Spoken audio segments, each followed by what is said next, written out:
What's up, YouTube? Quick rundown of this Hobby Plus EVO Trail Hunter or T Hunter. I bought it because it has a 2-speed transmission. Dealing with the FCX24 is so long, I kind of can't go to anything unless it has a 2-speed transmission now. The micros, anyway.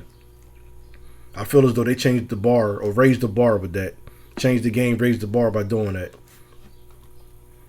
So when Traxxas came out with theirs, which pretty much don't have any features, I passed up on it. That's my opinion, so I passed up on it. You guys got it, you guys like it, do you.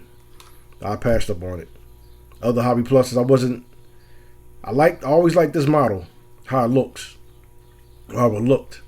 When it came out, I believe it came out last year. Early this year or last year, I believe it came out last year, and they quickly put a 2-speed transmission in this one. But I always like how it looked. But like I said, it didn't have anything, like nothing special about it. At least a 2-speed. Some people like, you don't need the 2-speed or whatever. That's what I wanted. It got it. I love it. Give me some kind of features. Now, like I said, for the price range, give me something with it. Anyway, my first run, I was not happy with it. Excuse me. Man, I paid for it so I can be free and speak freely about my opinions on these vehicles. I wasn't happy with it. The motor lacked. You see the video on the rocks. In first gear, power, it got stuck in rocks. The wheels got stuck. It didn't have enough power to push through. That was disappointing. I think it did a couple of times. So from there, I knew I had to get rid of that motor. Put in a second speed, it was good on surface. A second speed, great on surface. Probably just as fast as the FCX24. But as soon as it hit an obstacle, it dies. It does nothing. The electronics, everything's lit up. Is power going through the system. There's no power at all in second gear. Unless you're on a smooth surface. So some years no big deal, whatever. I wanted more than that, so I knew I was gonna change it out right away.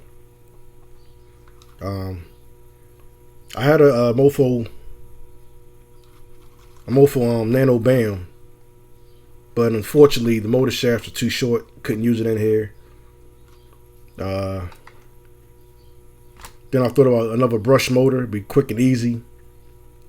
I have a PN Racing 90T. Great motor. Was the shaft too short? I think the shaft would have worked. I forgot why I didn't use it. But something said, damn it, let's go brushless. So that's what I ended up doing. So I skipped over the brush motors, went brushless with it.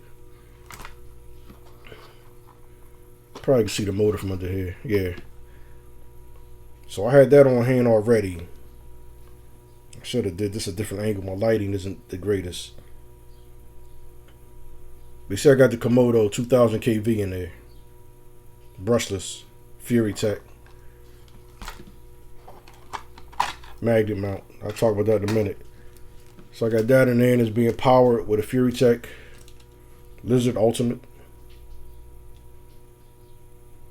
Still waterproof. So I wanted to keep it waterproof as possible.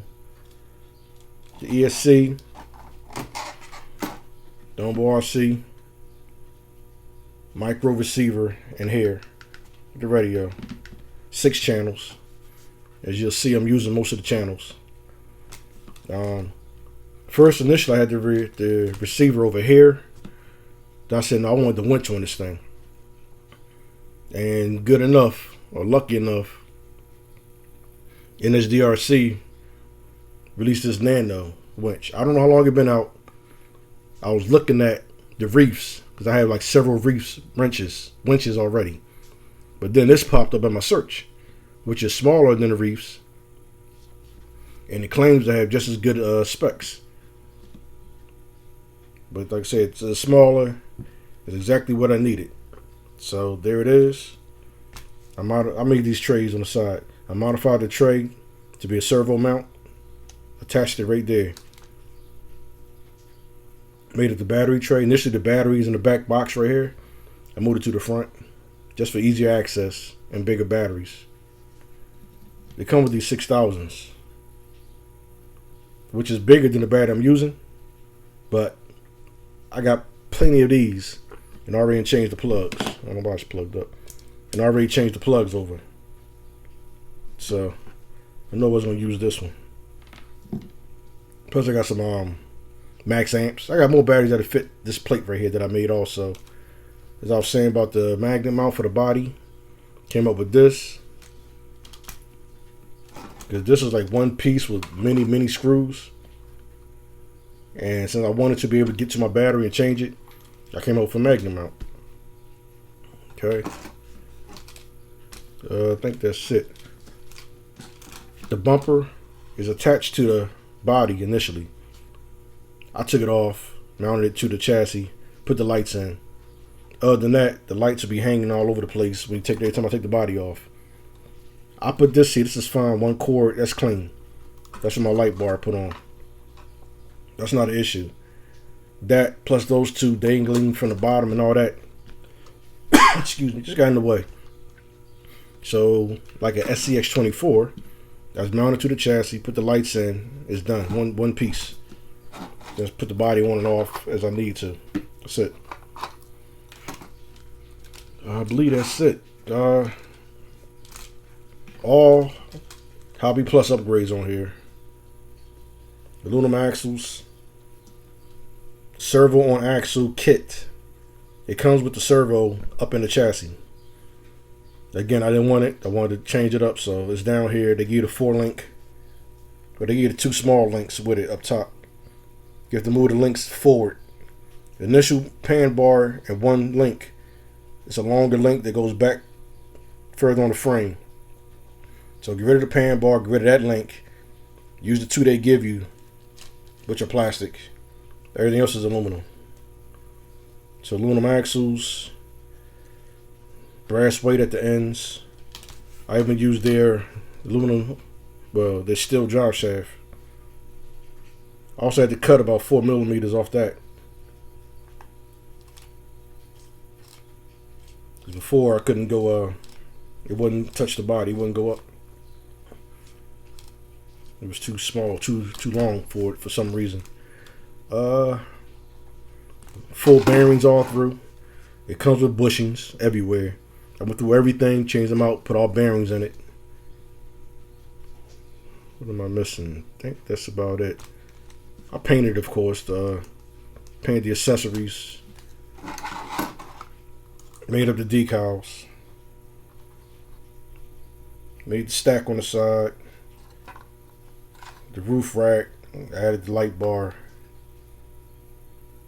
These are unlicensed bodies, so they don't come with any official looking decals. So add the winch, working winch. The shocks. First I had the Hobby Plus shocks on here. The aluminum ones. Horrible, there was binding. So went back to good old Trill. I also tried the Endura 45 millimeter shocks oiled. I'm not having good luck with those shocks. I made one set work. I got that on my Subaru. I tried to make another set work. Took it apart, cleaned it, lubed it, whatever. It was still binding. So went back to the good old Trills. I don't care about the bouncer. That's cool. Real trucks do bounce, but the front is stiffer. There's the servo wire. It's like touching the frame a little bit, so it works for me. I think that's about it. I'm gonna attach a couple of videos showing the lights, a little bit of functions, the winch, a little bit of climbing, desktop, all desktop stuff.